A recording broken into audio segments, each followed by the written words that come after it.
Estimados amigos y amigas, bienvenidos a Cápsulas Literarias.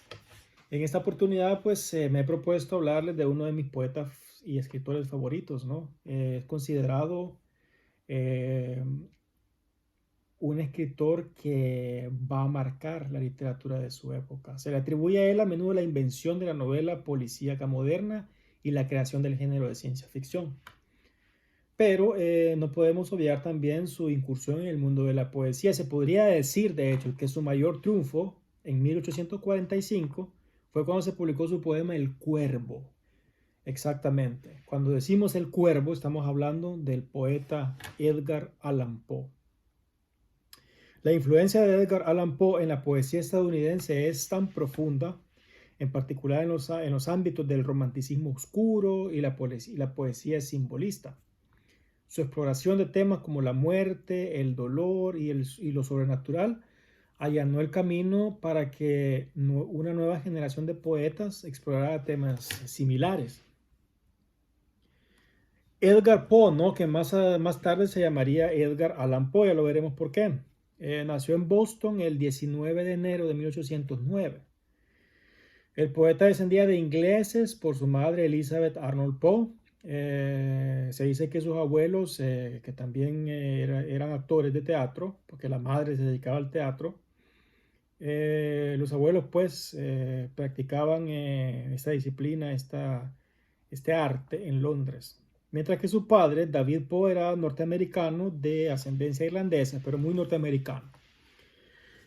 Pero bueno, el hecho de que el poeta haya tenido la influencia de un padre norteamericano y una madre que venían, ¿no? de Inglaterra, va a tener un impacto en su identidad, porque en algunos momentos de la historia, pues sobre todo en ese momento en el que él nace, va a tener un posicionamiento con la realidad política y literaria, digamos, por decirlo así, en que va a tomar partido en algunas ocasiones con la actitud política de ser estadounidense, pero también de manera literaria, estética, cuando se ve, digamos, interesado en ciertos escritores ingleses de la época y escoceses. Bueno, vamos a verlo.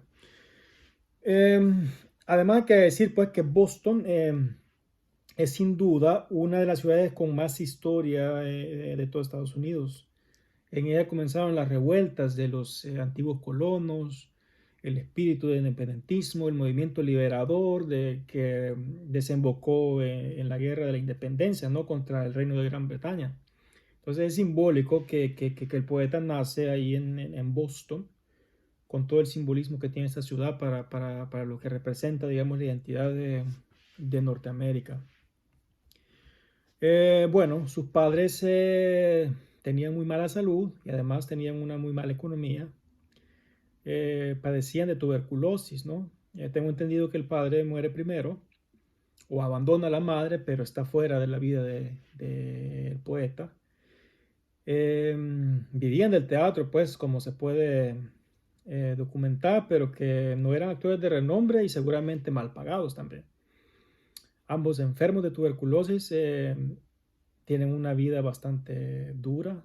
Al final el poeta se queda solo con la madre, quien fallece antes de que el poeta cumpliera los 3 años. O sea, era un pequeño, no un bebé. La pérdida de sus padres será un acontecimiento que marcará su vida y su producción literaria definitivamente. Edgar Allan Poe tendrá una identificación inconsciente con el teatro a partir de ahí. A mí personalmente me parece, después de conocer la obra del poeta, que su mejor producción literaria es aquella que tiene matices teatrales. Es el recurso del teatro, el poeta lo utiliza más en los cuentos, ¿no? Y hay que decir que eh, en cuanto a género literario, porque él se maneja en los dos, cuentos y poesía, ¿no? Y en los dos es buenísimo en lo que hace. Lo que sucede es que hay que ver que son dos géneros diferentes. En cuanto a la poesía, por ejemplo, él es un poco más libre. La poesía es el lugar donde a él se le permite sacar todo aquel sentimiento que trae, podríamos hablar de algún trauma que trae desde su niñez, desde el nacimiento, o de haber perdido, digamos, a sus padres.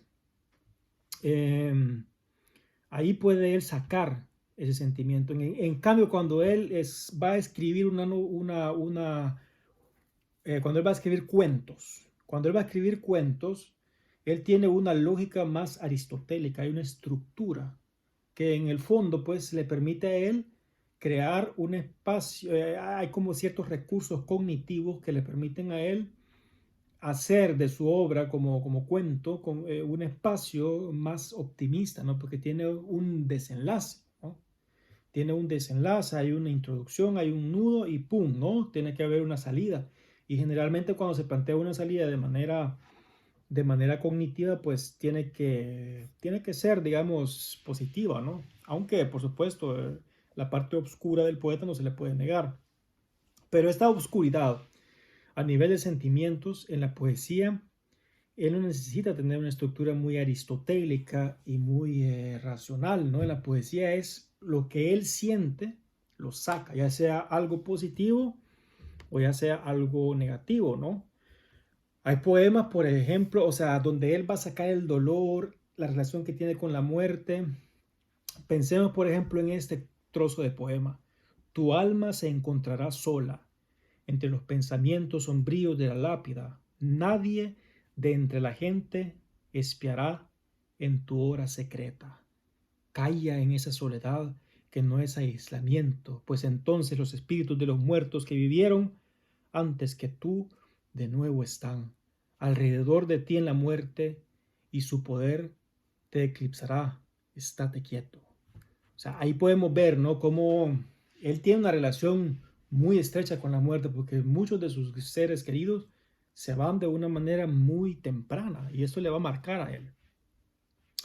Pero antes hay que hablar de otros detalles que se dan por azar en la vida del poeta. Todos tenemos una idea en que cuando nacemos en circunstancias casi que aleatorias. ¿Cómo saber antes de yo nacer que el yo que yo soy ahora iba a definirse o programarse antes de mi concepción? ¿No? Uno empieza a planificar y codificar después del momento de ser concebido, ¿no?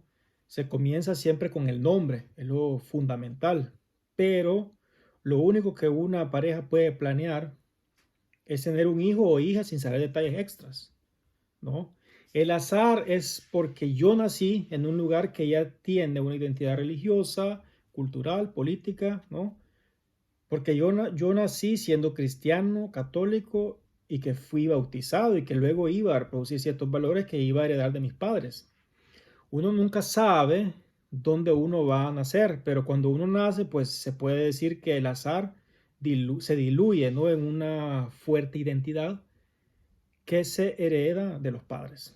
El problema con Edgar Allan Poe es que ese azar de nacer no se diluyó, sino al contrario, ¿no? Como que se vuelven a tirar los dados y al azar termina siendo adoptado, ¿no? Con una familia del sur, ¿no? Porque Virginia en aquella época representaba el espíritu sureño de Norteamérica.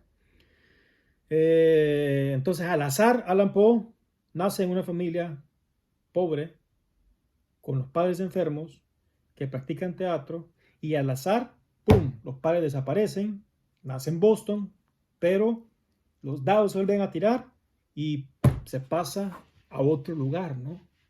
Ya él va a ser adoptado por una familia pudiente.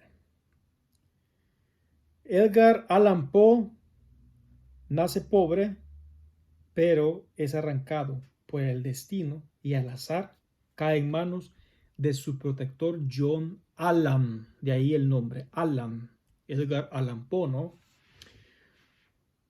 Y hay que pensar bien en esto del azar, ¿no? Porque uno de los problemas fundamentales en la vida de Edgar Allan Poe, además del alcohol, también serán los juegos al azar.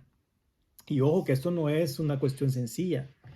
Es decir, cuando el poeta tenía sus recaídas, eran unas recaídas de que era difícil levantarse, ¿no? Es decir, cuando se ponía sus borracheras, terminaba que en la calle como un mendigo. Y cuando se dedicaba al juego, apostaba todo, que casi que si podía apostar la vida lo hacía, ¿no? Entonces era que esos dos problemas le llevaron a una crisis de su vida, ¿no? La voluntad de John Allan es discutible, ¿no? De que si él decide adoptarlo por su propia voluntad, bueno, este comerciante del tabaco de origen escocés, que también tenía una línea de revistas trimestrales, unos magazines que eran escocesas e inglesas, por las que el poeta se va a interesar en leer. Es ahí donde el poeta entabla una relación con un mundo erudito y pedante, gótico y novelesco, crítico y difamatorio, donde los restos del ingenio del siglo XVIII se mezclan con el romanticismo en plena eclosión. Johnson, Addison, Poe, la gran figura de Byron y mucho de la gran debatida cultura de Poe salió de aquellas tempranas lecturas. Se dice que Franz Allan fue la primera influencia femenina benéfica en la vida de Poe, ¿no? John Allan solo quiso complacer a su esposa con esa adopción, aunque nunca dio el paso a hacer la adopción en documentos jurídicos. Se dice que posiblemente John Allan tenía hijos fuera del matrimonio y que eso le implicaba muchos gastos económicos, pero también algo moral en el hecho de reconocer a un hijo adoptivo, ¿no? Si yo tengo hijos biológicos que están fuera, no están con mi familia, pues sería raro que de repente yo, como muy benevolente, voy a adoptar a un nuevo niño, ¿no? Quizás por este motivo y seguramente por ciertos patrones culturales, el poeta y su padre adoptivo pues desarrollaron una relación bastante complicada. Eso se va a ir haciendo más profunda con el tiempo. Posiblemente pues ya de entrada el poeta tenía una distorsión con la figura paterna. Pero lo iremos viendo más adelante. Este es el primer video que hago sobre este poeta muy importante en la literatura universal en general y en la literatura norteamericana. La próxima vez quiero leerles un cuento entero, es bastante largo. Y ese cuento, pues ahí vamos a ver lo que yo les comento, cómo es que él utiliza recursos teatrales. Y cuando él utiliza recursos teatrales en un cuento, la cosa ahí se pone, pero impresionante. Eso lo vamos a ver en el siguiente video. Por el momento, pues me despido de ustedes y les deseo una feliz tarde o noche, depende del horario donde estén. Saludos, hasta pronto.